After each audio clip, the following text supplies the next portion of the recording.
Hey there, guys, and welcome back to the Travis and Damian podcast, episode 110. You can listen to us on Spotify, Apple Podcasts, Google Podcasts, YouTube, and more. Today, we're going to be talking about Tchia, the Mario movie, E3 2023, Zelda Tears of the Kingdom, Across the Spider-Verse, Mandalorian Season 3, and more. So first, we're going to head into our recent activities, which include Tchia and the Mario movie, and I will let Damian take it first because he's got the games and I got the media, I guess, movie shows, whatever. All right, so I guess let's talk about Tchia first. I don't have a lot here, mostly because I think there's like the last month before things get crazy with game releases. So I wanted to do like some smaller things, some indie stuff that I've been maybe miss out on and stuff. Like I still want to do Peaks of Tower because I heard a lot of good things about that. But so Tchia is a open world game. And you might have seen this in a few PlayStation showcases and stuff. It basically looks like Breath of the Wild. Oh, it doesn't look like it, but it borrows a lot of similar gameplay mechanics from that game. It has like the possession mechanic, very Mario Odyssey and stuff. So, a lot of people see that and might be like, oh, it's just kind of like copying every game mechanic. And I was a little cynical about that too. I'm like, okay, this is taking a lot of different game mechanics. Like, I hope it's like good on its own merit.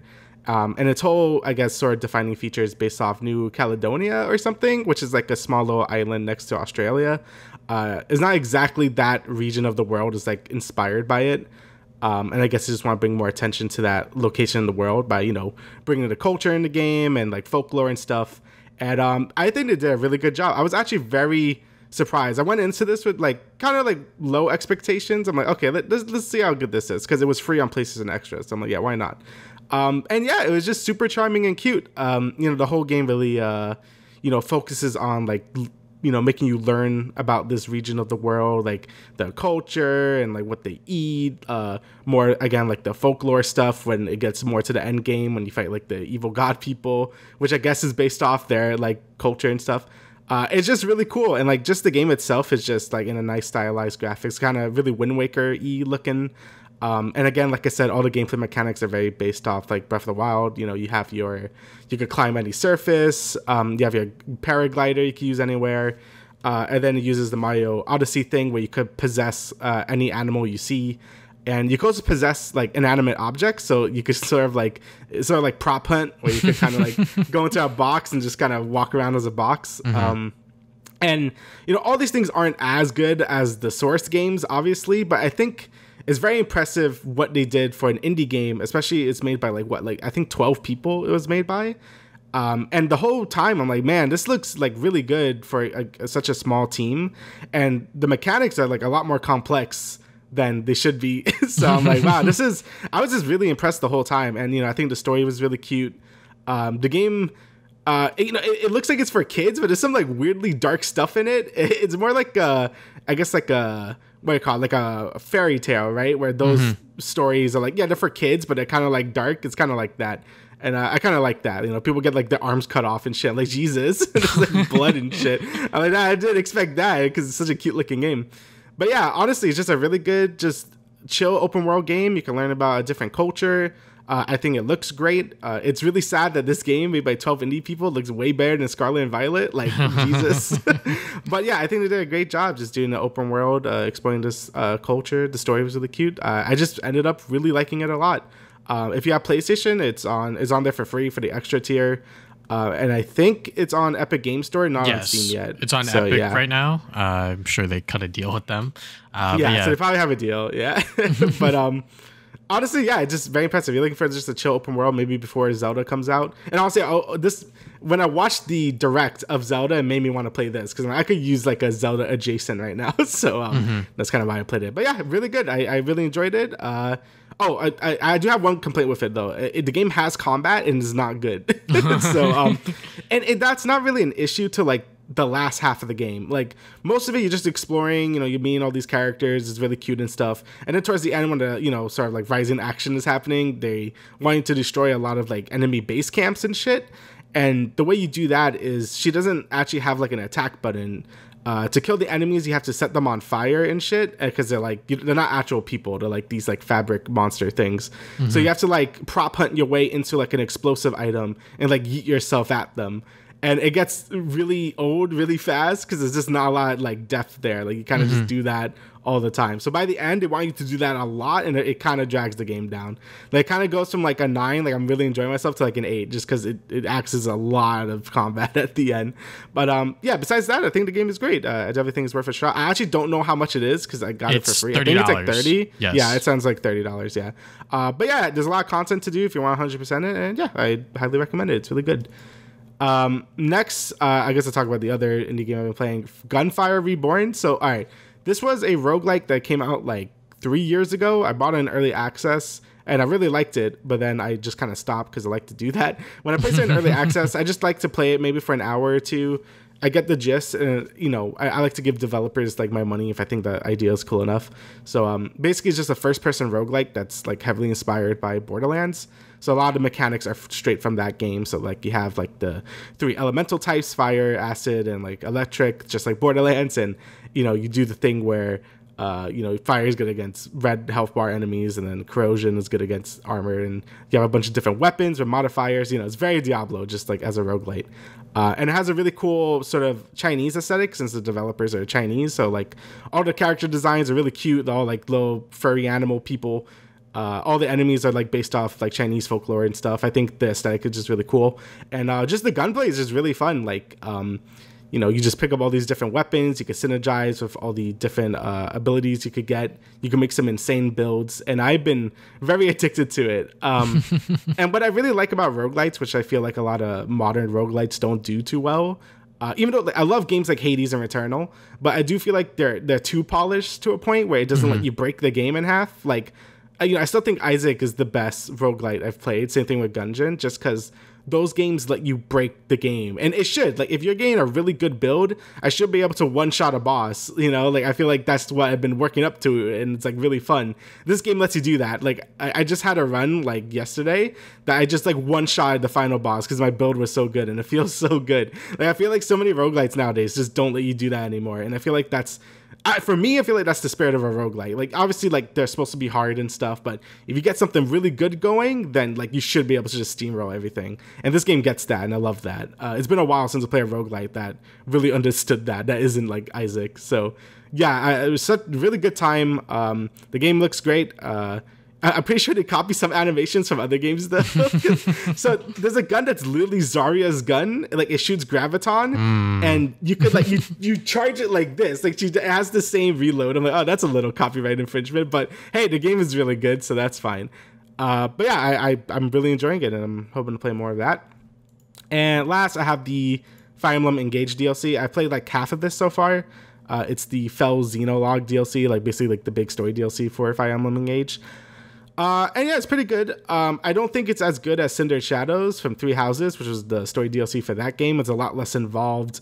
Obviously, like, the story is just weaker in general, just because Engage has a weaker story than Three Houses, so I don't like care as much to know more about the world. But it's still interesting, like, where it's going. Like, I hit a point and was like, oh, okay, they're doing some interesting stuff here. And even like the maps haven't been too hard. Like, I actually I played through Engage and Three Houses on hard. Then I went through Cinder Shadows, which is the Three Houses DLC, on hard, and got my ass kicked because the DLC was so hard, so I had to put it on normal. This game, I didn't want to relive that mistake, so I put it on normal.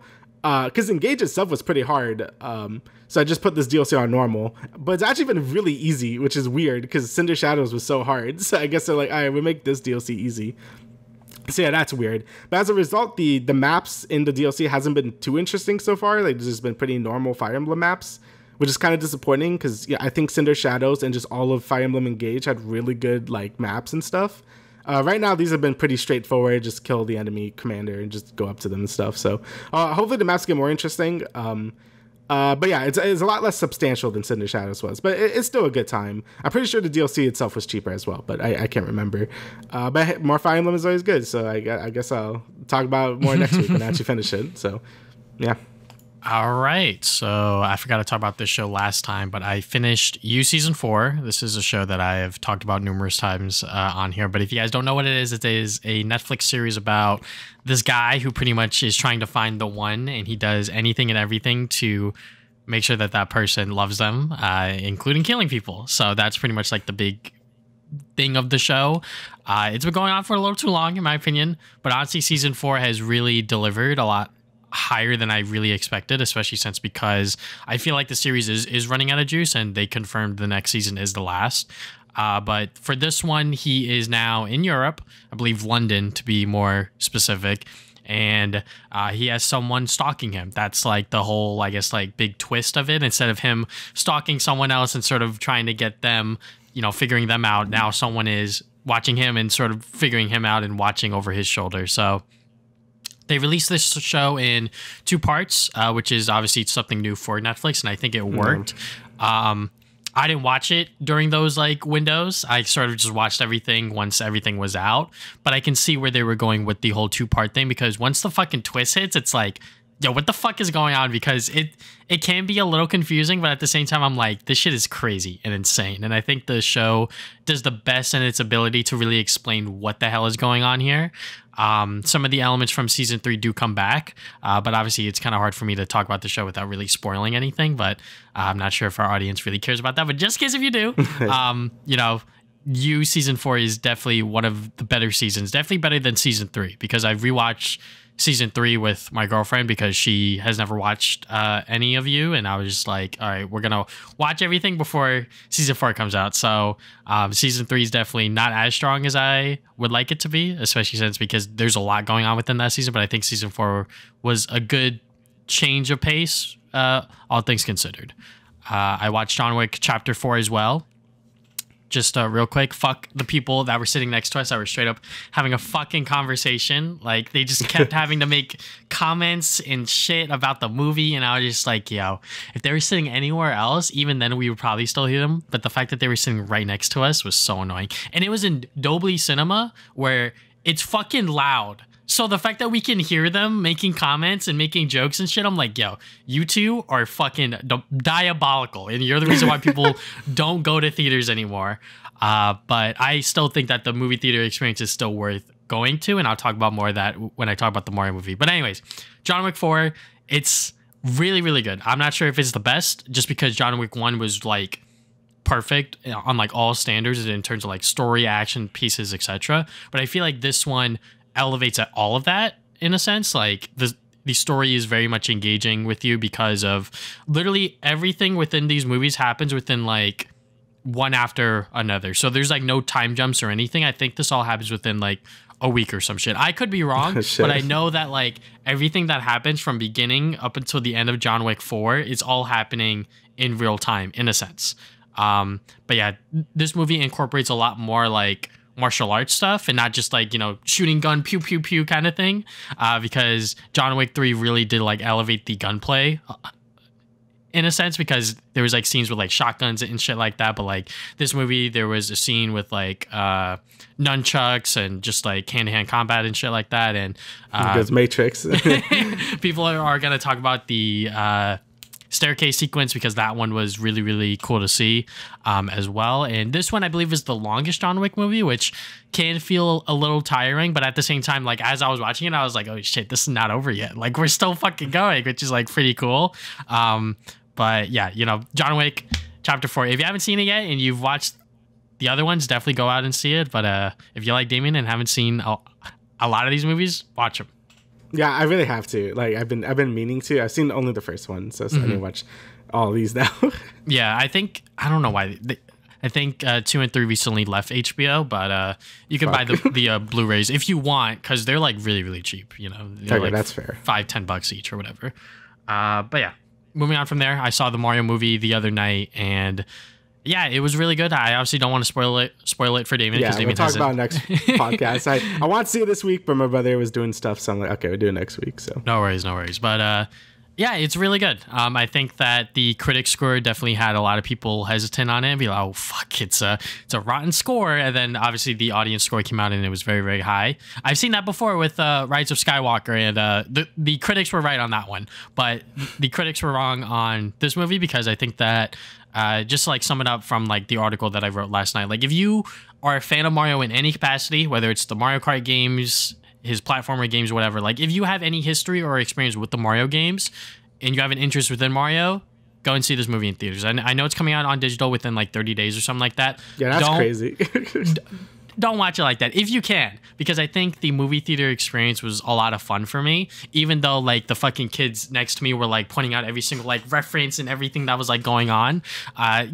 It's fun to see them being as excited as I am to see like, oh shit, that's in the movie. Oh shit, that's a reference to this thing. And like, it's not just Mario references either. Obviously, Nintendo recognizes that, people that like Mario also like their other shit. So there's going to be other things in there to appease us as Nintendo fans. So I think that was like a big thing. And the performances all around were really, really, really good. Even Chris Pratt's Mario, I think that a lot of people gave him shit. And honestly, I think a lot of the things that they showed within the trailers were like the worst takes of his Mario.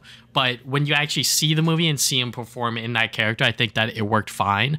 Everyone else from Anya Taylor-Joy, Seth Rogen, Jack Black as Bowser's like obviously like the standout performance, and I think a lot of people recognize that just from like his red carpet appearance with the whole jacket with the spikes on it and everything like that. Like he's very, very excited to play this character, and it shows within the movie. But yeah, I mean, like it's gonna be a fun time all around, and I cannot wait to see what else they do for the future Nintendo Illumination sort of projects. Yeah, it's actually crazy that Illumination made a good movie, because I mean I like Despicable Me 1, and I think that was about it. So like yeah, my expectations are pretty low until like they actually started showing stuff for this movie. So I'm happy to hear that everyone's really liking it. Yeah, I'm sure I'll enjoy myself too. Gonna watch it on the big screen, because I don't know, I just feel like that's a thing I should do. So yeah. Yeah, I forgot that when you're seeing a 10 p.m. showing, especially that late, like, and it's a fucking Mario movie, a lot of people are gonna show up, because when I booked my tickets, it was packed, but like I think the theater was like fully or if not almost all sold out. So I was like, oh, okay, like this is gonna be fun. But yeah, definitely a fun movie, especially to see during this weekend kind of thing, if you can. But obviously seeing it a week or two afterwards wouldn't be that bad either. Yeah, I'm trying to like avoid most of the time. Like, I just seen everyone's really liking it. I'm like, shit, like I really need to watch it now. But yeah, I will next week. I'm very excited for it. So yeah. All right, so now we will get into the general news, first gaming, and then entertainment / pop culture. So first, E3 2023 has been officially canceled, with pretty much everyone pulling out of the event. There's no reason to have a show now. So pretty much the cornerstone of summer announcements and sort of a big gaming event as a whole every single year, but ever since the COVID-19 pandemic happened, and now pretty much every single company, like I said, pulled out, and they're having their own digital events, or even the Summer Games Fest is coming in as Mr. Keeley is taking advantage of that. But this is definitely a time and place within gaming history that people are going to forget about eventually, and it sucks that we are living within that time that we are not seeing it anymore. Yeah, it's actually like really crazy. I mean, I've always really liked E3. I know like a lot of people don't like it because they always show you false trailers, or it's really cringe and stuff. But I don't know. I've always really enjoyed those moments and always look at them like really fondly. And it's kind of crazy to think like the last sort of like actual E3 was like 2019 at this point. And that was like the last traditional E3, and now it's just kind of gone. And I highly doubt E3 is coming back after this, like at all.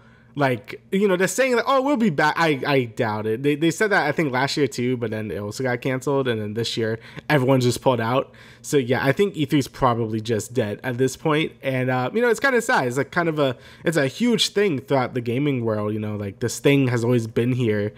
For the majority. I mean, the whole of my life. Like always showing announcements during this time, and now that's kind of just gone. So, what I'm hoping for the future is obviously Jeff Keighley's really happy about this. He's not really like shy to admit. He's really, happy that E3's dead because, Summer Game Fest could be more of a presence now. And I think he did a pretty good job last year. I think the Game Awards last year was actually really good, and the Summer Game Fest was like okay. So hopefully he kind of brings up Summer Game Fest to be basically the new E3, but maybe instead of everyone having their own separate show, it could all be in one big show, and those companies don't have to feel pressure to show more than they really want to. Since, I think the problem with a lot of E3 conferences was that sometimes some developer or some companies just didn't have anything. So like they have one cool thing, and then it's like 40 minutes of like filler. Yeah. So maybe with Summer Game Fest, it'd be like, okay, Sony got like one big game, so they could put a trailer in there or something. Obviously, everyone's probably gonna do their own thing, which is I kind of hate that because it's annoying. But hopefully they could get everyone under one thing, because I think I just prefer that more. But yeah, either way, it's a really sad thing. Hopefully, you know, if they do bring back E3, if it ever gets resurrected, they could treat everyone better, because I know like the ESA is kind of assholes and stuff. So hopefully all that stuff can get sorted out. But yeah, it's still like a really big blow, I think, to just like the hype cycle and just like video game news in general, you know? Yeah, I mean, we're at the point in our lives where we could have attended E3 if it was happening, dude. And now that kind of sucks. We may never even get that chance to play all of these brand new games for the first time that thousands and millions of other people really want to, and now we don't get to stand on that 3-hour line to play Zelda Tears of the Kingdom. But yeah, you know, I think that this is definitely something that we are going to be shifting away from. This is an era ending, and will Summer Games Fest sort of fill that hole? Who knows? I mean, I didn't watch it last year, but you said that it was okay. And I'm sure Jeff Keighley knows that like the pressure is on now, and I do agree with the fact that the Game Awards was very enjoyable from a announcement perspective. You know, the amount of games that they were able to show off and sort of present during that event was pretty cool, along with, you know, just like celebrating video games and like what were the best games of that year, etc., etc. So we'll see what happens from here. Whether it comes up back or not, we'll see. It obviously all depends on all of these companies sort of participating in it, and I think that if one of them goes, they may all go. But you know, sort of same thing happened here, where one of them pulled out, and then slowly but surely the rest of them sort of disappeared. Yeah. So I guess we'll see what happens. I'm sure summer is still going to be like a announcement months anyway. It's just not going to be probably in June of like that 1 week. You know what I mean? So yeah. But yeah, I guess we have more news here. The Zelda Tears of the Kingdom gameplay demonstration. So we finally got like stuff about this game. So, you know, Nintendo's been very secretive about Tears of the Kingdom this whole time. Besides, oh, Link is in it and you could free fall and stuff. That's cool. But, you know, a lot of people are getting really concerned that, oh, what's different about this game? Is it enough to justify it being $70 now and all that stuff? And this doesn't really get into like too much crazy, like huge changes, I guess, but it does get into a lot of gameplay mechanical stuff that I think is really cool. So they basically teased a lot of new powers Link could do now. He can build stuff with the fucking, what is it called? The power hand, whatever it's called. I forgot what it's called. Yeah, so he can make a bit like vehicles and stuff, and like by super gluing stuff together, which is really cool. Fuse. Yeah, well, Fuse is the other one. Fuse, he's able to combine two weapons together to make a different weapon. And I think that's really cool because it kind of, you know, they were kind of playing into it like, oh, weapon degradation is still a thing, and a lot of people hated that. But this is basically acts like a silly repair mechanic where you can repair that weapon, but you can also do something wacky with it. And that's a very Nintendo way to go about it. So that looks really cool as well. Like you being able to combine any weapon anywhere, I think that's really cool. The Ultra Hand is what it's called. Ultra Hand is also really cool because they're able to, you know, just make any vehicles you want and stuff. There's a couple other abilities, like you're able to like kind of escape, like you're able to like, I don't even know, it's like Ascension or whatever it's called. Yeah, you can like get out of caves and like float up the whole fucking mountain. That's kind of cool as well. So yeah, this game seems to be really leaning into the sandbox elements of Breath of the Wild, and I think that's probably for the best, since, you know, I think Breath of the Wild itself, like, you know, it was going more into that direction anyway, so why not just help it more in that direction? Like, people in Breath of the Wild were making these crazy things that you probably couldn't do like to begin with. So Nintendo's like, okay, let's make it easier for these people. And I think that's a cool way to sort of make it different from Breath of the Wild and any other Zelda in general. Though I'm still getting the game, but I still would like to know what exactly we're doing here. Like, you know, I want to see like what's like, is there divine beasts? Is there shrines? Like, what's the goal of this game? You know, I think the marketing for Breath of the Wild was pretty clear on what you were doing. Like, oh, it's an open world. You have like, you know, a bunch of different shrines and these the actual dungeons with the divine beasts you have to go up and stuff. Tears of the Kingdom hasn't really shown us any of that yet, and I'm speculating it's because Nintendo doesn't want to ruin a surprise or something, because I highly doubt they don't have anything, right? Like, I highly doubt this is just it and they don't have anything. Everyone is suspecting there's like a huge underground of Hyrule, and that's like sort of the big like, whoa, dude. Because why else would they give that ability to like escape through like a cave, right? I don't know. That's like my kind of headcanon right there. But yeah, from what they showed, I'm still really excited for the game. I think these are really cool things. But yeah, I'm just excited just to play the game at this point. So yeah. Yeah, I mean, I think that this presentation was something that a lot of people were really waiting for, and this is the first like official gameplay reel that we've gotten of Tears of the Kingdom, which is crazy to say because we're only a few months out from the game's release. Yeah, it's like a month. Yeah. Yeah, which is like absurd. And I think that the fact that there's still hype and excitement behind this game just shows, I guess, the Nintendo quality, but just the amount of hype and excitement people have for a Breath of the Wild sequel. And the marketing for this game should be studied. Like, this shit is insane. The fact that they are able to not show anything for a majority of the game's presence, sort of when it was announced as like a sequel to Breath of the Wild up until now, it's like people have been excited for this game. And the fact that the 10-minute presentation has only been out for, I think it's been out for maybe a week now or so, almost a week. Hold up. It's been over a week. Anyways. Yeah, I'm fucking Charlie. Yeah. I'm fucking Charlie. It has 6 million views. So, like, you know, Nintendo knows what they're doing. They know that this game's going to be successful, whether they like to show it or not.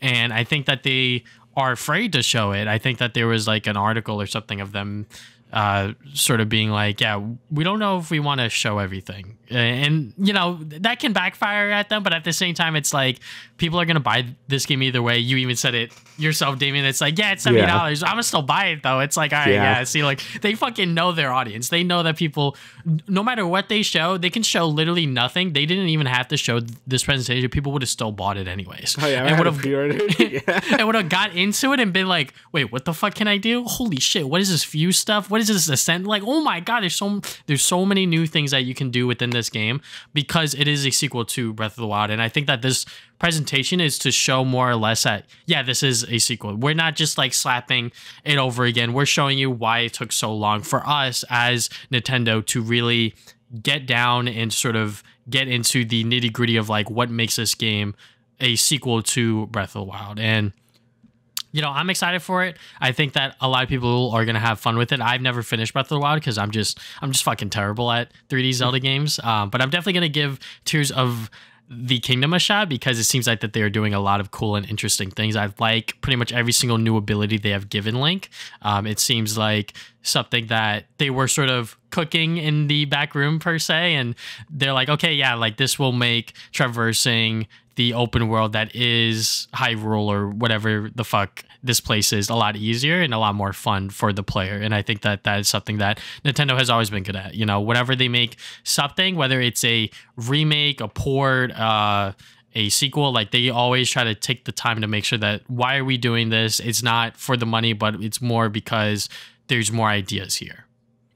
Yeah, and I highly doubt like this game is going to be like a disappointment or anything. Mm-hmm. Like, I feel like most of these Zelda games are always going to be really, I feel like the only exception was like Skyward Sword, but that's because they're at the end of like, okay, I think we exhausted our like ideas for a traditional 3D Zelda game. You know, This is only the second, open world Zelda game. So I really do feel like they have a lot of things cooking that we're not seeing yet and just don't want to ruin the surprise. So, yeah, I'm all in for it. I'm ready to re-experience like this game again because when I played through Breath of the Wild for the first time, it was really great. It was like a phenomenal game.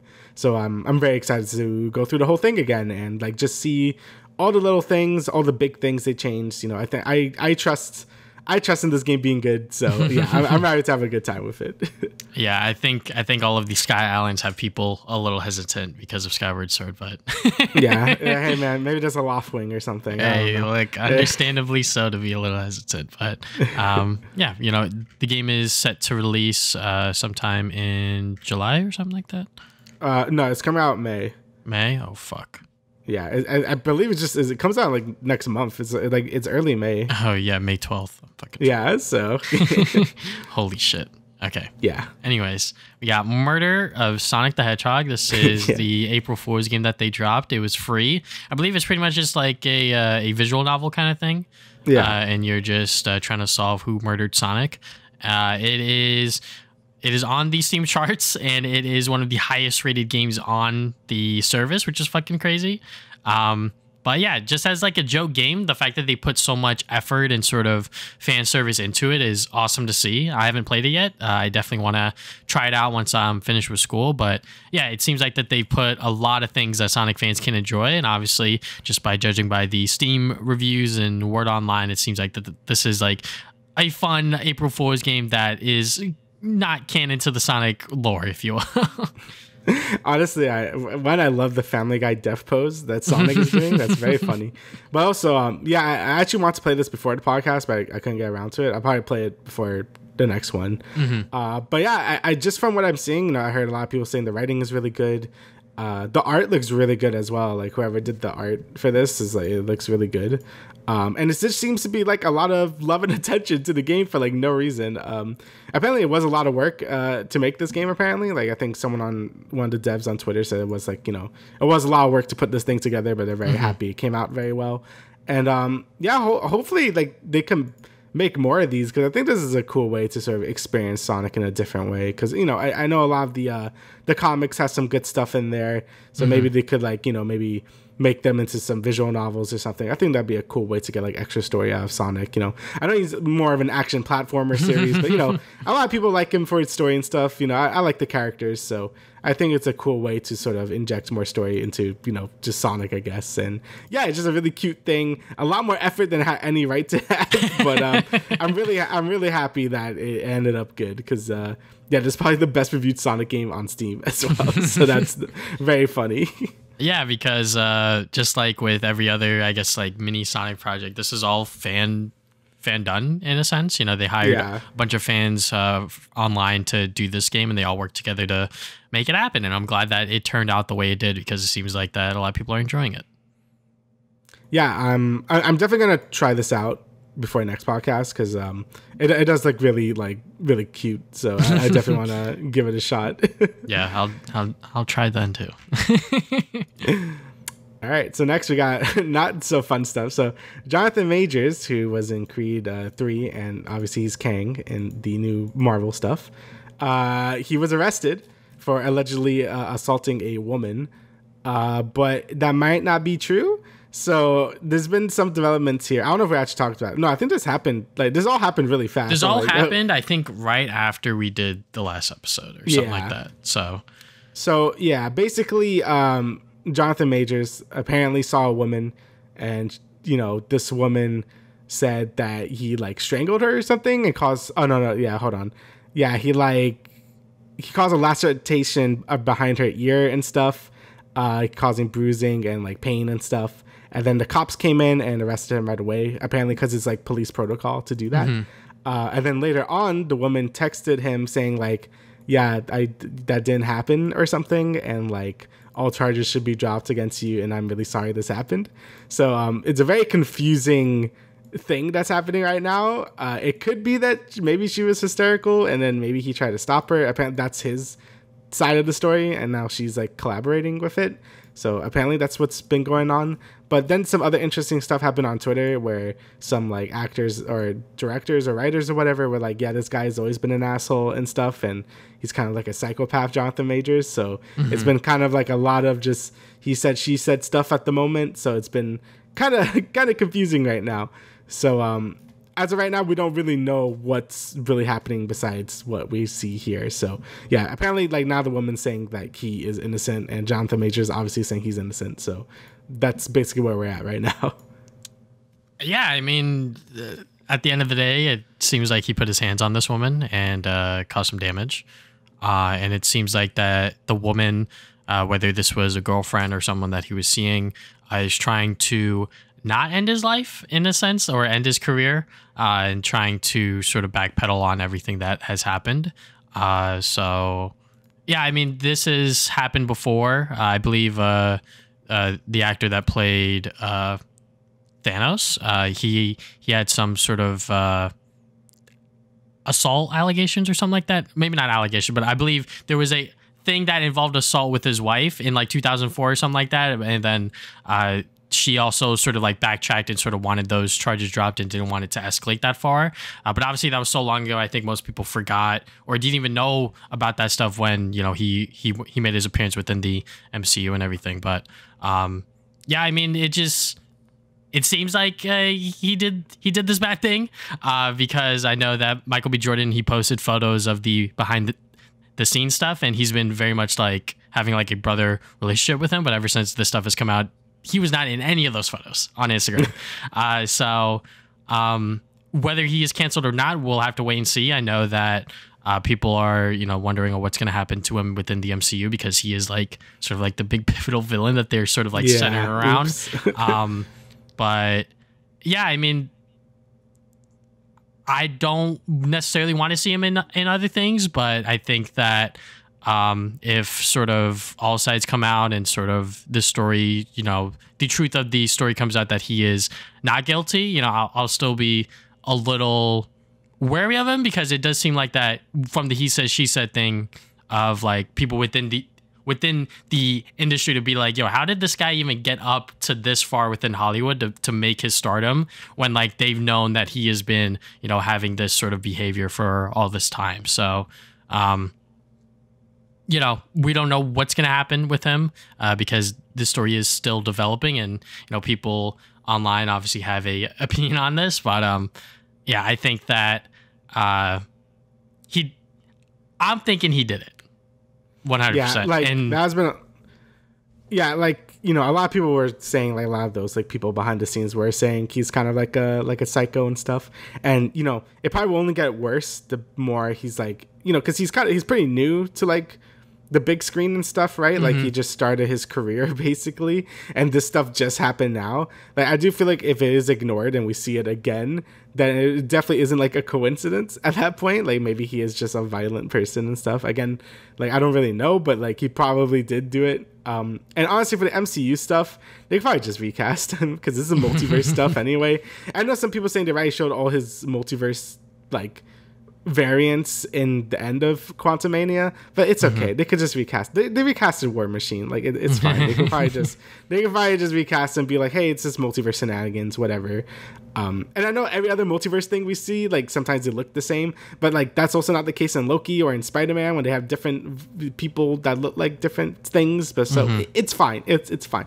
Like honestly, it's like the perfect villain to recast just because it's multiverse stuff. So I wouldn't worry about that. But yeah, hopefully everyone involved is okay with this.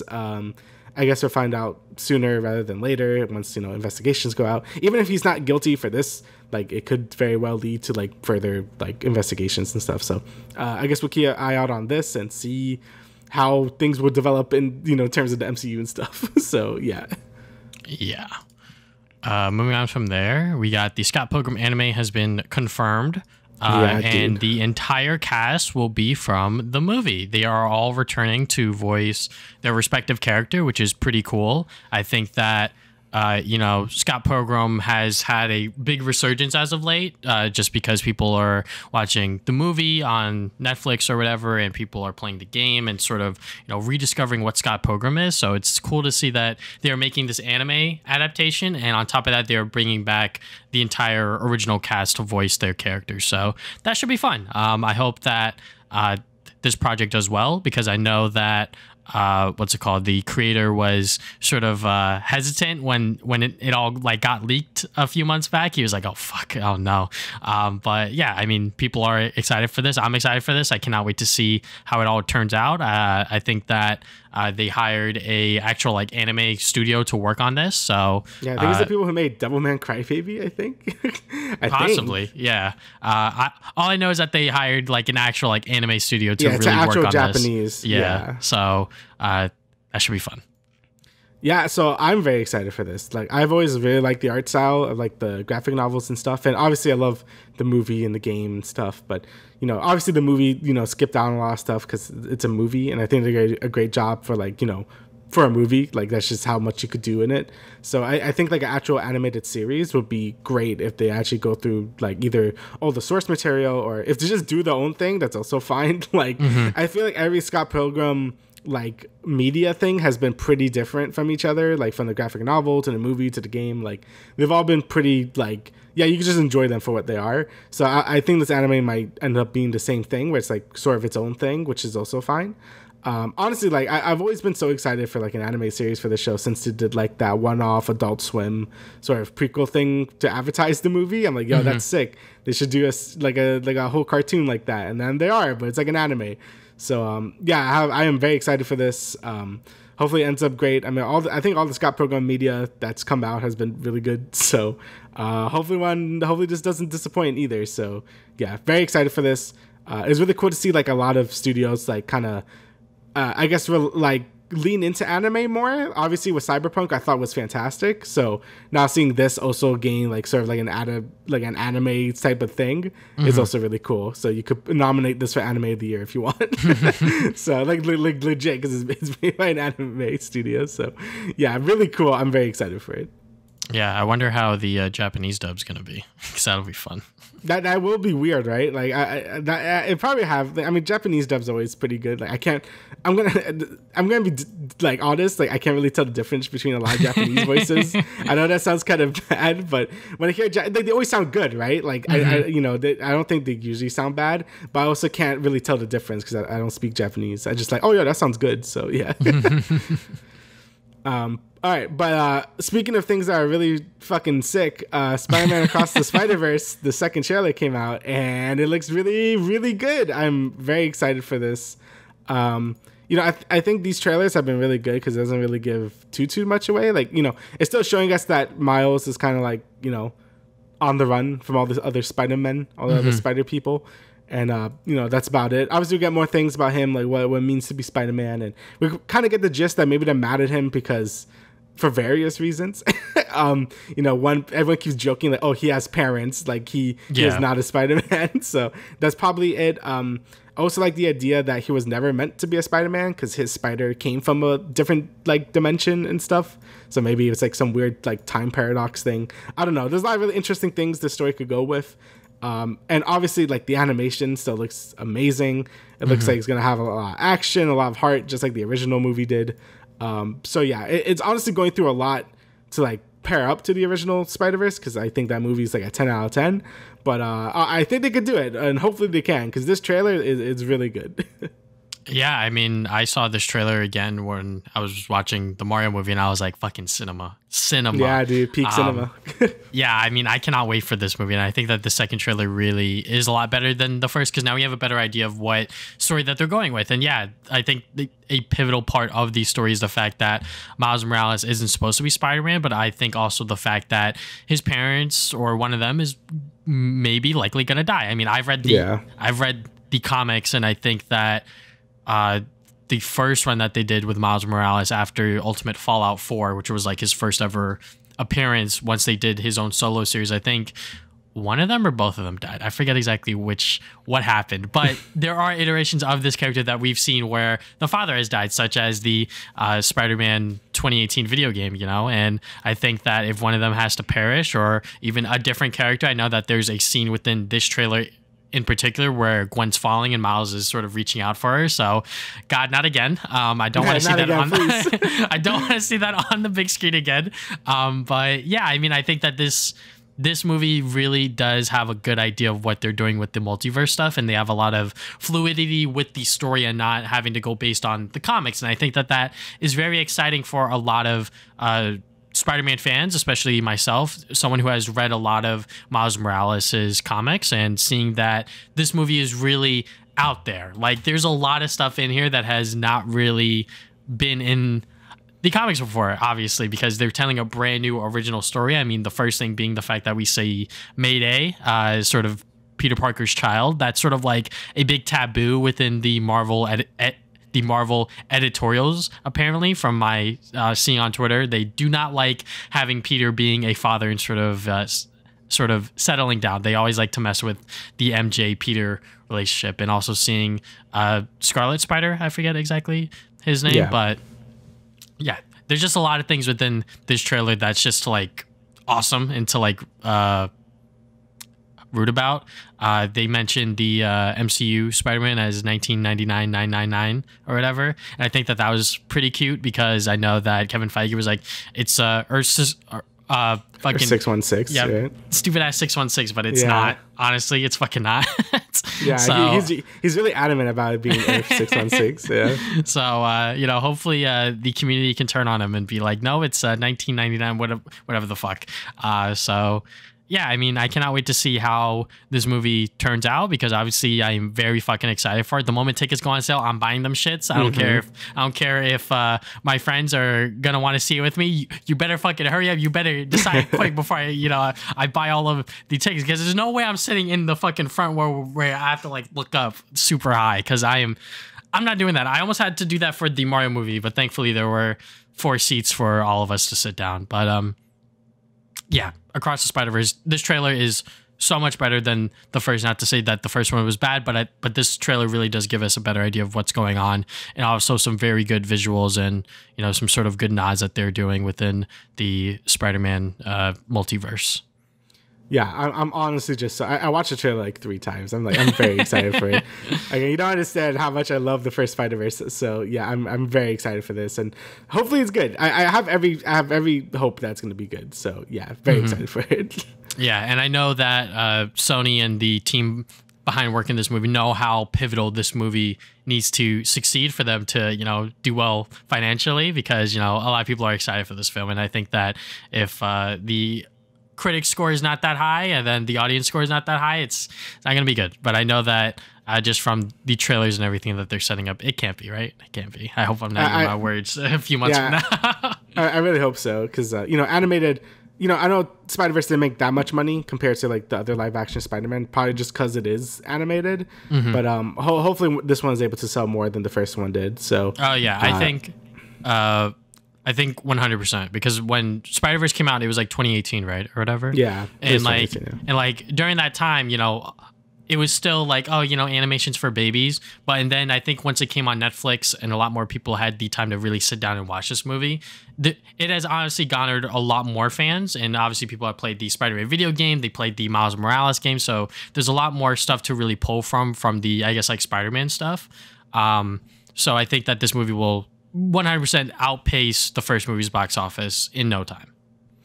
Yeah, I hope so. Oh, so I'm pretty sure there's still a part 1, right? Because wasn't it? Yeah. So I don't want to live in a world where like this ends in a cliffhanger. So I need to see the other one. Yeah, no, I mean not again. Yeah, I don't want a spectacular Spider-Man. Yeah, no, please don't do that to me. I know that a lot of the like toys and like packaging for this movie still has like part 1 on it because I saw the Marvel Legends figures and like on the packaging it still says part 1, which I'm sure it's because they were already printing them and already had that set in stone before everything sort of happened, which I'm sure is why they are very adamant about the Flash coming out because they have all of these toy companies and everything like that, the merchandise and shit like that. Because you bring back fucking Michael Keaton as Batman, so there's a lot of potential for that sort of merchandise or whatever. But I'm going on a tangent. Moving on from there, we got more DC stuff. As I was mentioning, the Flash. We got Blue Beetle. So this is, I believe, the first step within James Gunn's sort of DCU or something like that. All I know is that he's promoting this, and he did not promote Shazam 2. So this trailer was pretty cool. I know nothing about Blue Beetle, but just seeing that this is going to be a very much like Hispanic cast and sort of Hispanic hero, I think is going to be very, very cool. And I think just like me, for real. And I think the story that it is setting up can be really fun as well, because obviously immigrant parents and sort of families within that nature that I can also relate to, family's very important. So I think that is going to be a huge part of it because the whole family's there when he gets the fucking suit. So I'm sure that there's going to be a lot of fun moments, but also a lot more serious moments in this. So and hopefully that they're able to stick the landing because obviously a majority of people don't know who Blue Beetle is. So I honestly attribute DC for also, having that little nice nod at the end to be like, hey, look, here are the Blue Beetle comics that you can read, whether digitally or whatever, which I think Marvel and other companies should do as well, including, Sony, advertising the Spider-Man comics and everything like that. But that's Sony. So, they're going to be like, oh, look, here's a PS5 or whatever. So, yeah. Yeah. I think it looks really cool as well. It's very Marvel feeling. Like, it doesn't feel like a DC thing at all. A lot more, I guess, comedy, a lot more colorful, not as serious as like more of the Snyder stuff. Like, I actually really like the direction, obviously because I like Marvel, but I also like Shazam and stuff. So seeing it to be more like a bit more lighthearted and a little more funny, and like it feels something like James Gunn might have had a hand in. You know what I mean? So as like I don't know anything about Blue Beetle either, so I think it's gonna be cool to like learn more about him. I think the suit's really cool. It's cool not to see it just be another, like, I guess Iron Man suit is like this weird like nano machine type thing. It looks really cool. He also makes like Cloud's Buster Sword at the end, so that's pretty cool. I don't know if that's like an actual reference or not, but that looks sick. So it definitely looks like a different direction for this new DCU. Hopefully when it's like, it takes itself seriously, but not like always has to stick up its ass like the other DCU. So yeah, I'm looking forward to see what's going on here, how he's going to set up events. Obviously, I hope the movie itself is just good in general, because, I think that's also important. And I feel like Marvel's kind of losing that, where it's like, okay, we got to make the movies themselves really good too, instead of just connecting them and just that's the only thing that matters. So, hopefully the movie's entertaining by itself. Hopefully this is a good hero. Hopefully I get invested into this new person, because I am interested to see how James Gunn takes the DCU. So, if this is the first step in that, hopefully it's a good. Well, I guess the Flash is, but you know what I mean. Like this is like the first sort of proper step, because the Flash is gonna like reboot everything. So yeah. Yeah, pretty cool. All right, so we got another trailer. There's another Marvel thing. Secret Invasion. This is the Nick Fury sort of solo series where he's the Secret Invasion, and it's gonna be a lot more serious, at least from the trailers. I know a lot of the recent MCU trailers have been really good, honestly, but then they come out and then it's like, oh, okay. Like Quantumania's trailer was like very serious, and then the movie itself is kind of wacky. So hopefully this one keeps the tone. I think it will. It's been a bit since we had like a good sort of like spy espionage Marvel thing. Like I think the last one was like Falcon and Winter Soldier.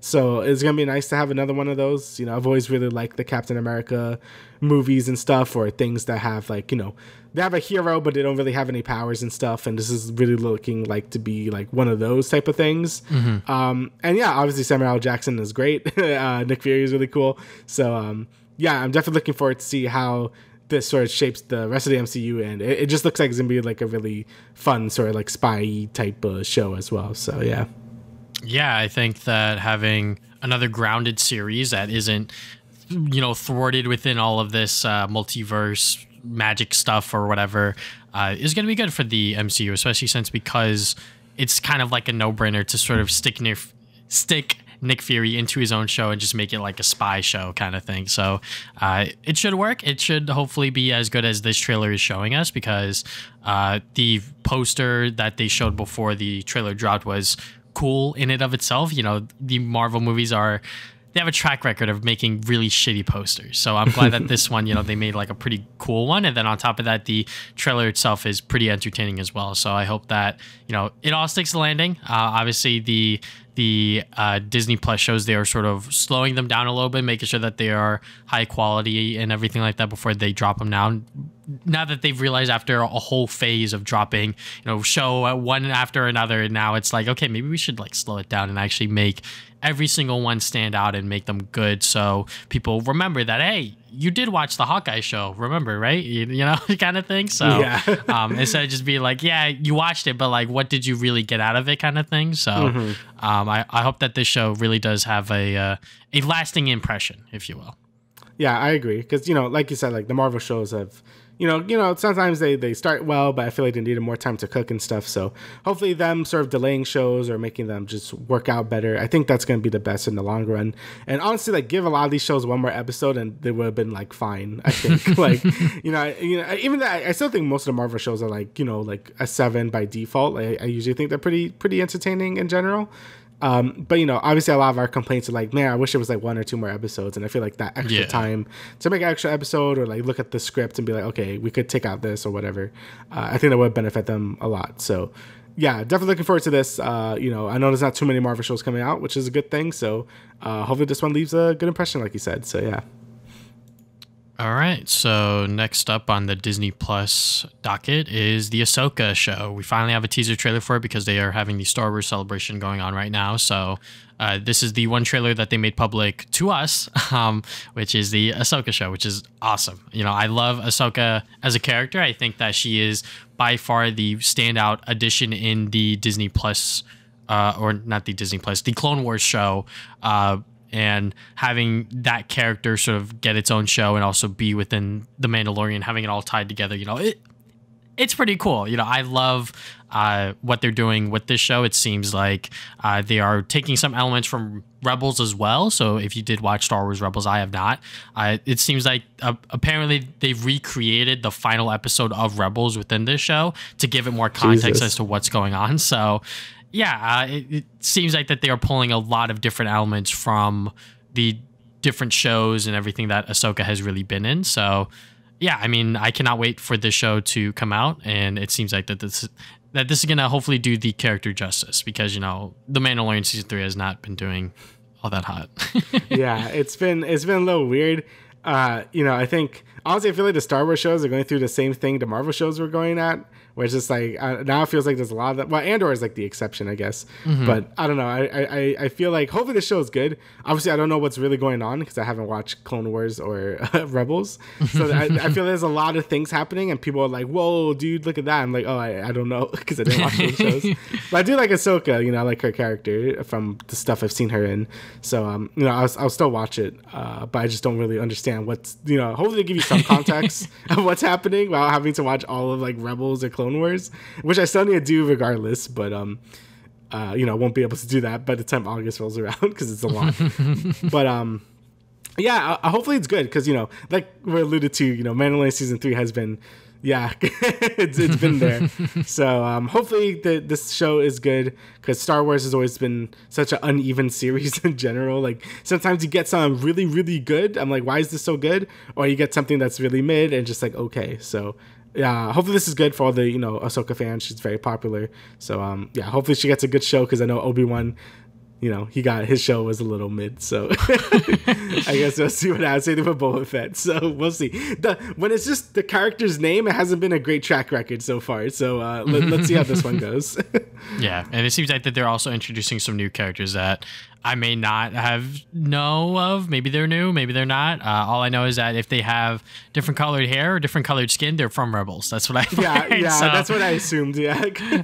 But other than that, you know, if they're wearing something that I have not seen before, like I guess like the villain, he has like this like orange lightsaber. It may not be a lightsaber, because someone was like, why do the lightsabers look so bad? But I think that isn't a lightsaber. I think it's using some other bullshit or whatever to make it look like a lightsaber. Anyways, but yeah, you know, hopefully that this show is able to give more Ahsoka, because I think that is just something that a lot of people love and really like about her character, is that she's just cool. She's just cool. That's all I can really say. Yeah, she is cool. I forgot. All right, well, Daisy Ridley is coming back as Rey in a new Star Wars movie, rebuilding the Jedi Order. So, I mean, I don't have a problem with her actress like that much. Like, you know, I like no one should have a problem with any actor unless they do bad things. But, you know, if they play a character you don't like, then you're kind of just being like a loser about it. You know, I don't get why people like just direct so much anger towards like the actual actor or actresses. Like actually this happened with Ada Wong in Resident Evil 4 remake, where people didn't like her voice in that game, and like they harassed her until she like shut off all her social media. Like, can we stop doing that? Because I already see comments on Twitter being like, oh, I hate this, like I hate her and stuff. But I don't know, I feel like you could redeem characters or write them better in future things. Obviously, that might not be the case and probably isn't the case, but you can still bring these characters back and make them into something good. I mean, Ahsoka is a great example. Everyone hated Ahsoka when she first showed up, and now people love her because they like brought her back. They wrote her better in the actual series. She made such a bad first impression in like the actual Clone Wars movie, but they did a great job with her in future things. I feel like you could do the same thing with Rey if you write it well enough. And I guess rebuilding the Jedi Order, that seems like a pretty natural way to keep continuing the series and stuff. I feel like that's a continuation everyone always wants to do in all these things. We have to rebuild the Jedi Order, and then something bad happens. So hopefully they're able to just write something good and stuff, but I guess we'll see. Yeah, I mean, with the whole like Disney trilogy and those films that she starred in, it wasn't her fault. It was honestly Disney and sort of like the directors never really aligning with each other, aka J.J. Abrams and Rian Johnson. Obviously Rian Johnson came in and did The Last Jedi and did a fantastic job, honestly. I know that everything with Finn and the sort of Canto Bight stuff was not that great, and I think a lot of people can agree with that, but I think that when they criticize that film, that hate for that section sort of bleeds into everything else when I don't think it's necessary. I know they tarnished Luke Skywalker and all of this other shit, but it's like, that's just how his character was gonna go. He doesn't care for the Jedi Order and shit like that afterwards and everything that has happened. So I think that if they actually had a plan and sort of directed their directors in terms of like what they wanted the story to be, because sort of Rian Johnson sort of just like left it open. It was like, all right, well, shit, if you're not gonna rehire me for this third movie, then you're gonna retcon everything, which is what they did within Rise of Skywalker, which I fucking hate. I hate the fact that they like retconned everything from Rey being a nobody into her being, so and so all the Jedi. Yeah. So I was just like, okay, like this is not cool either. And then like, they had fucking Luke Skywalker come back and, sort of be like the character that all of the fans wanted. But at the same time, I'm like, what the fuck is this shit? Like I don't want it. I don't want this shit, but yeah, hopefully if they do another retcon with Rey, that will be hilarious. But I hope that, she is feeling welcomed back into the Star Wars world. I hope that she doesn't feel as much pressure as she did when she had her own trilogy of movies to sort of carry and move through. I know that during the Star Wars celebration, they sort of like broke down like, I guess like Star Wars movies into like eras and shit like that, which like I'm not going to go into or whatever, because that's like nerd shit. Anyways, we're all nerds here. I'm fucking making jokes. But yeah, I hope that now that they have like, really good directors behind these Star Wars films, that we can actually get really good Star Wars movies, because I guess after the Disney trilogy and sort of after they set up Han Solo to go die pretty much, because that movie bombed because they really didn't give it the support that it really needed, despite it being a pretty decent film about Han Solo's, story and sort of how he became Han Solo and everything like that. Anyways,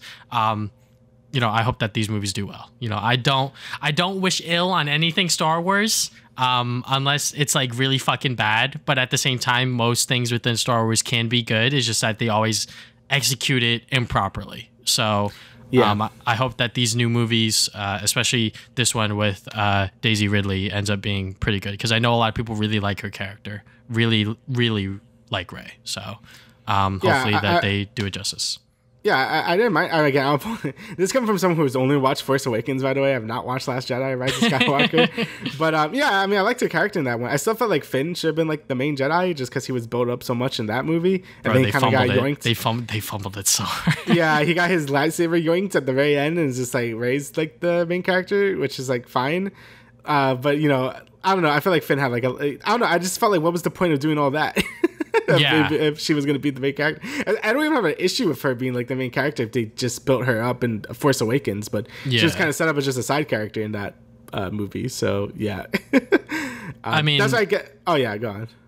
I just think that, John Boyega, he ain't ever coming back to the Star Wars franchise. I was literally about to bring that up. Like, he fucking hates Star Wars and Disney in general. And if he does, that's like a miracle, because like they did his character so fucking dirty literally after the first movie, he literally did nothing else. Like, he was sort of just like standing around and just like doing like all of these side quests, and like they were like alluding to like he's like force sensitive and shit like that within the last movie, but they never like actually fully went on that. And like he has like 20 different like love interests, Rey included, and I'm just like, what the fuck is going on with this character? But you know, that just goes back to the point of them not really thinking about this whole Disney trilogy through. You know, they sort of just let JJ do his thing, let Rian Johnson do his thing, and then they were like, all right, JJ, you gotta like fix everything within one movie, go like have fun. And then he tried his best and ended up being dog shit. So yeah, it was just very mishandled, and you know, hopefully they're able to fix something with this. I still think they should just step away entirely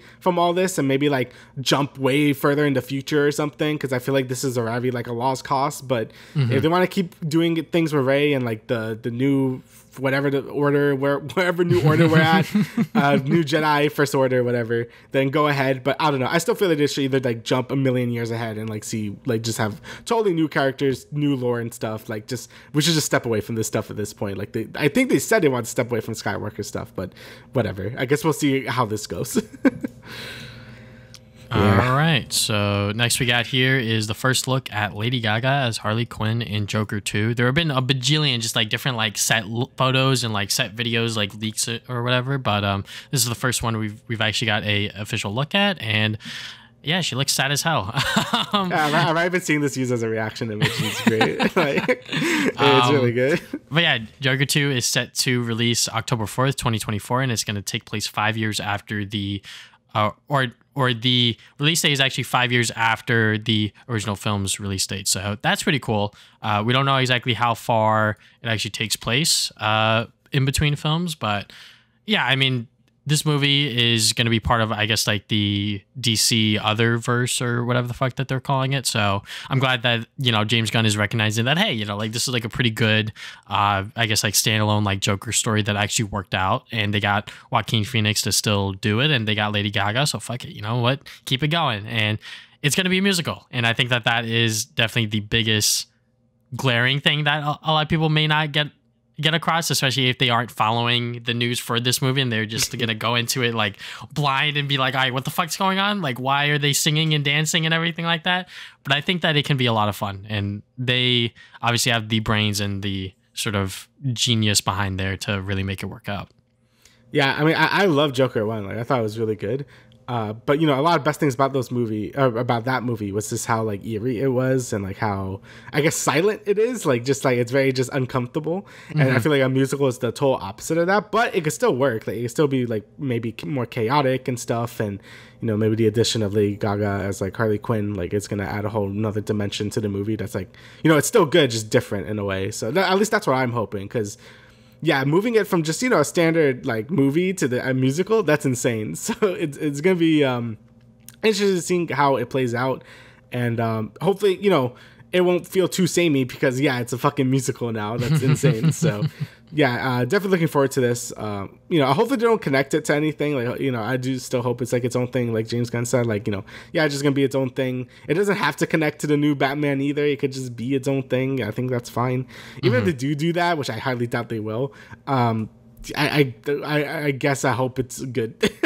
Like if it does. But yeah, just as a standalone like sequel movie, I'm very excited for it, because Joker 1 I thought was great, and if they could pull this off, it's gonna be really really funny to see. So yeah, I'm definitely expecting a totally different tone from the first movie. Yeah. All right, so last bit of news, new Harry Potter adaptation for HBO Max. Each season is going to be focusing on a different book. So, I mean, just like how the movies did it, you know, like, you know, each movie was a different book as well. J.K. Rowling will be involved in the series to ensure it remains loyal to her original material, but will not run the show day to day. So she won't be like the showrunner or anything. So she's just sort of like counseling or whatever. So obviously there's been a big... Harry Potter's been a big like hotspot in, you know, in terms of like, you know, media and like Twitter and Reddit or whatever. Like it's been everywhere because, you know, the Hogwarts Legacy came out, and you know, we already talked about the whole thing. If is it okay to enjoy a thing even though the creator is bad or whatever? And we both kind of said like, yeah, you could enjoy the thing. It's fine. And I still like feel that way about Harry Potter in a sense where it's just like, yeah, if you want to enjoy it, like it's fine. Like I don't think you should feel bad about yourself for being like, oh yeah, I liked the series as a kid and I still like it. If you want to watch the HBO series, that's fine. I don't think anyone should get that attacked by it unless it's like really blatantly like, oh, J.K. Rowling's like, she says she's gonna be involved in it. So if you feel less uncomfortable about that, then that's totally fine as well. But yeah, I mean, hopefully it's just good. I mean, HBO shows usually tend to be pretty damn good, so hopefully this could be a pretty good sort of like a recreation of the movies and stuff. Obviously some people saying this is unnecessary as well, like we don't really need like another adaptations because what's his fucking face as Harry Potter, like he's too Daniel iconic. Radcliffe. Yeah, he's like too iconic as Harry Potter at this point. Like you can't recast him and things. I could see that. The original movies are so ingrained in pop culture and stuff. It's hard to see those characters as anyone else but those like actors and stuff. So yeah, it's gonna have to try really hard to like recapture that same magic that the original like movies had. But I don't know. There's a chance it could be better. It could flesh things out more. Again, I'm saying this as I only watch one Harry Potter movie, so I shouldn't really be talking. But yeah, it could end up being better than the movies just because I think shows tend to just explore more things just because they have more time to do stuff. Yeah, I think that the unique perspective on the Harry Potter films themselves is that we got to see Daniel Radcliffe, Emma Watson, and Rupert Grint and the rest of the cast grow up as you were watching the movies. Like you saw them grow up, and that was insane to me when I was watching them years and years ago for the first time and just seeing like all of these characters just like the actors just naturally growing up as I'm watching them. I'm like, holy shit, like this is kind of weird, like the first movie, fucking Daniel Radcliffe's a literal kid, and then by the end of it he's a young adult, and I'm like, all right, like it's kind of cool. Will they be able to do that within a HBO show? I doubt it, because I think that the production times are not going to be as long as each season in between. I feel like that you don't really want to delay in between every single book, every single season, etc., etc. But like you said, recasting the entire cast of Harry Potter is going to be crazy, especially because some of the actors that played these characters have died, so it's like, how are you supposed to one up this person or sort of do their performance justice and then add a little bit of your own flavor when they're not even here anymore? And some people may want to step into those shoes and others may not.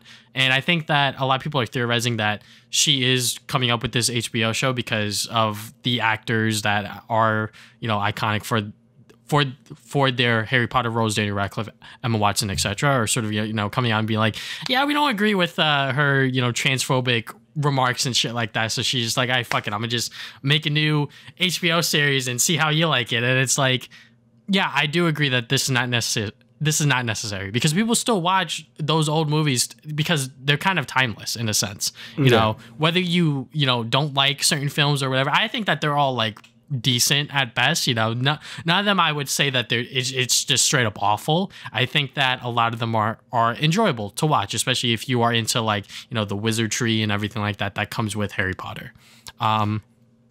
Now, to those people that are sort of, being hesitant on supporting it because J.K. Rowling is going to be involved with it to a certain extent.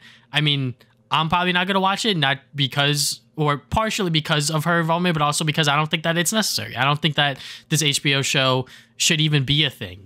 We consistently keep rebooting stuff and consistently keep going back to old territories and old IPs when we really should be we really should be creating new things, because I think that that's how the industry is going to keep thriving, and that's how entertainment is going to continue to be entertainment. Because, like fucking RoboCop didn't become RoboCop because there was a previous RoboCop kind of thing, They made that movie because they were like, all right, well, this is a cool concept, fuck it, let's do it. And there's a reason why Everything Everywhere All at Once sort of became like the movie of the award shows, because it was really fucking good, and it came from an original idea from the Daniels. And, if we keep going back to these old IPs and sort of recreating them, for new audiences, it's like, to a certain extent, you kind of have to stop.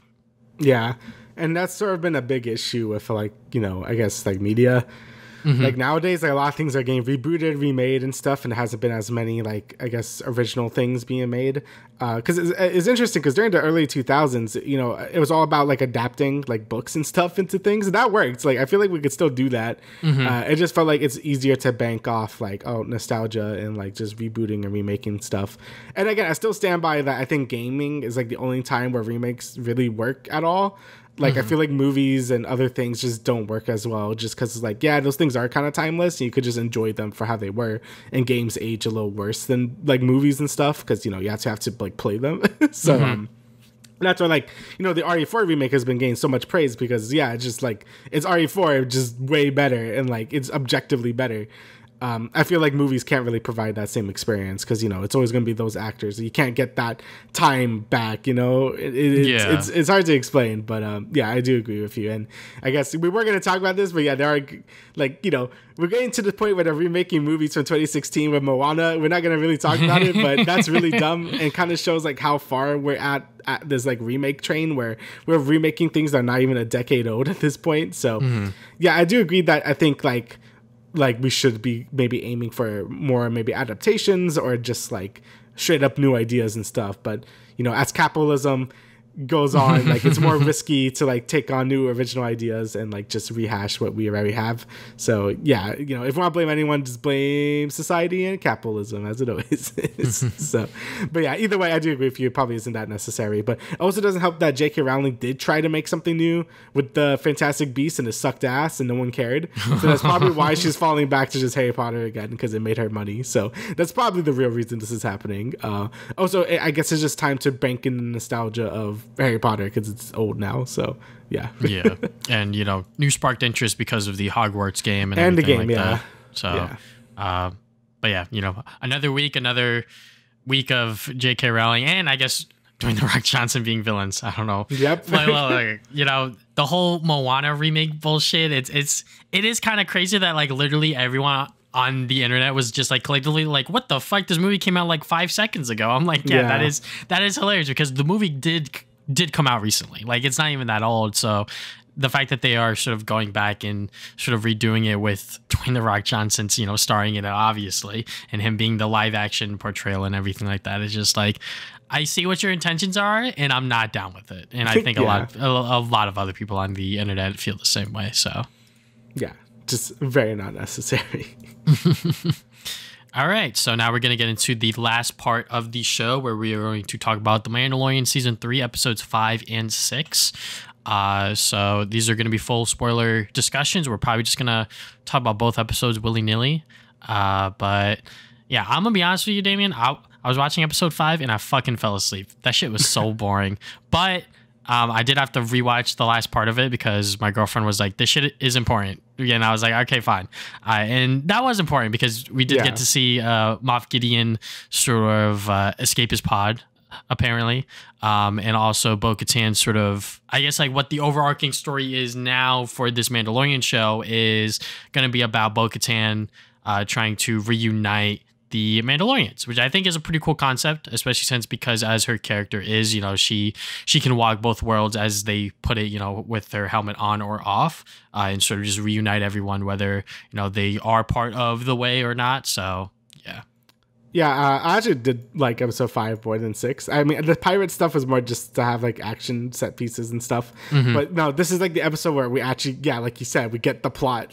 Like this is the plot now. So like, I mean, the way we're setting up in the previous episodes with the Mandalorian stuff and the New Republic stuff being like the New Republic is like not as like great as people think it was going to be and stuff, and still bureaucracy and stuff. You know, we see that in the beginning with the X-Wing pilot guy.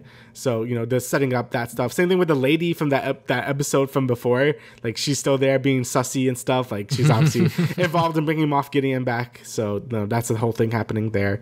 Then, you know, the whole pirate stuff is mostly just, you know, again, just to have action stuff. And it was cool, I guess. You know, it's always fun to see some action. But, yeah, and then the actual plot is like, yes, Bo-Katan is going to be the one that reunites all the Mandalorians and stuff. Because, like you said, she's able to take off her mask. And she's also with the Creed and stuff now. So she's going to be the one that reunites all the Mandalorians, which I guess makes more sense than you know, Mando doing it, because he's not really like a people person to begin with.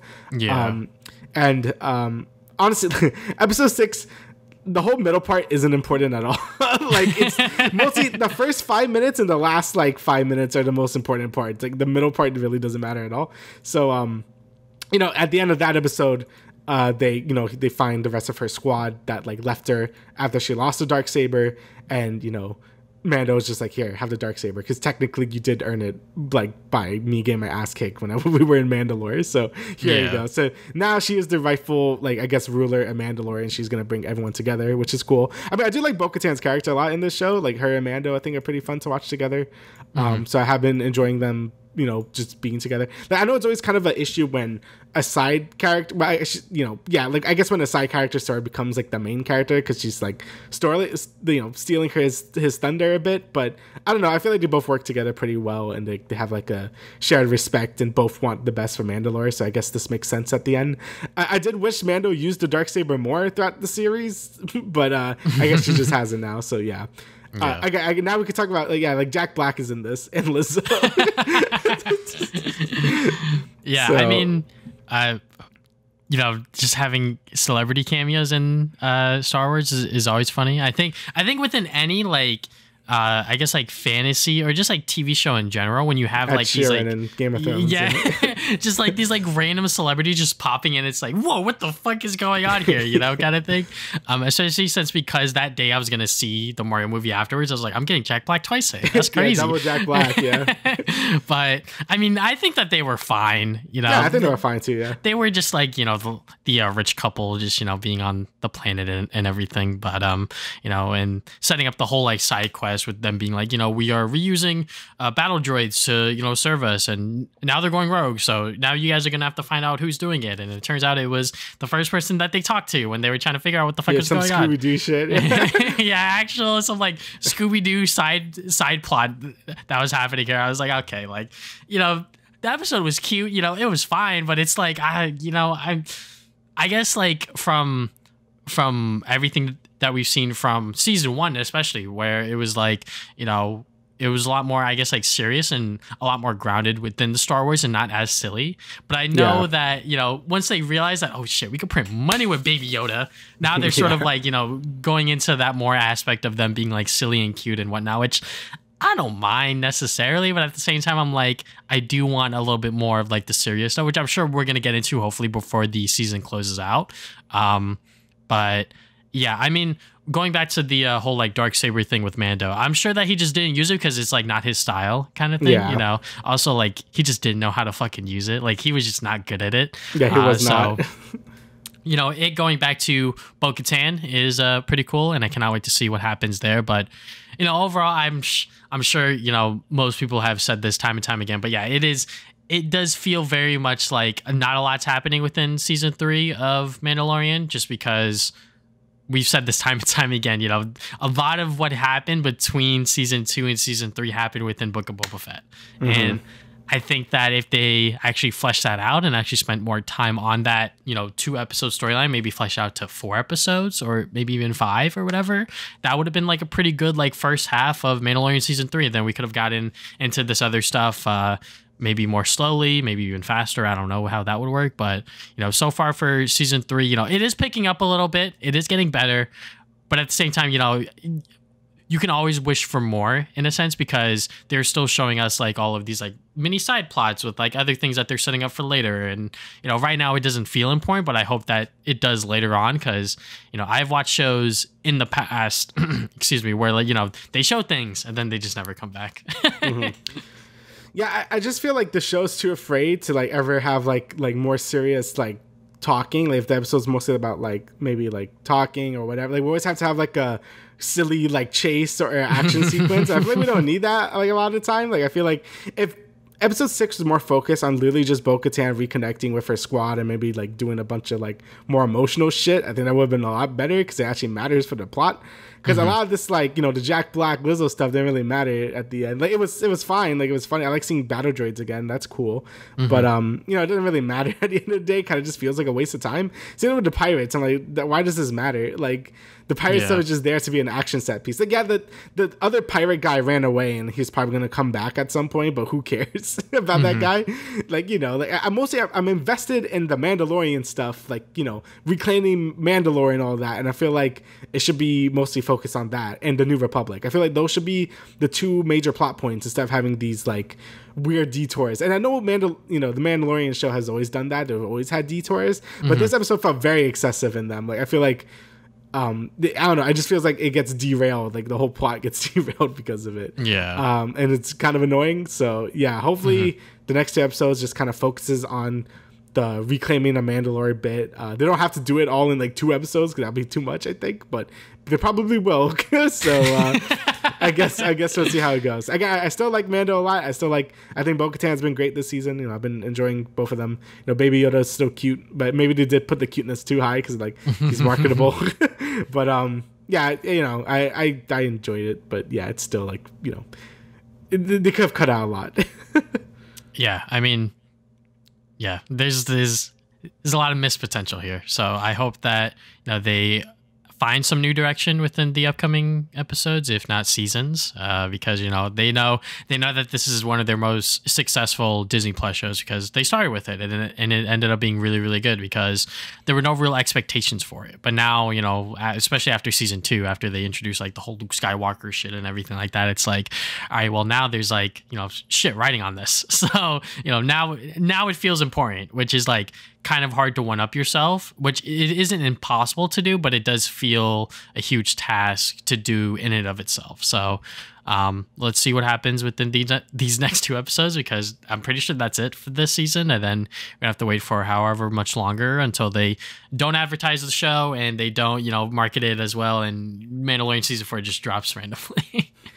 Yeah, I honestly still feel like the 2 Mandalorian episodes in Boba Fett are like better than all of season 3 so far. Like, I definitely feel that way. But I guess we'll see where it goes. So yeah, it's definitely the weakest season so far, that's for sure. But yeah, I still enjoy it though. But yeah. All right. Is there anything else you'd like to add, good sir? No, that's everything. All right. So thank you guys for listening to the Travis and Damian podcast, episode 110. We will see you guys 2 weeks from now with another episode. See ya.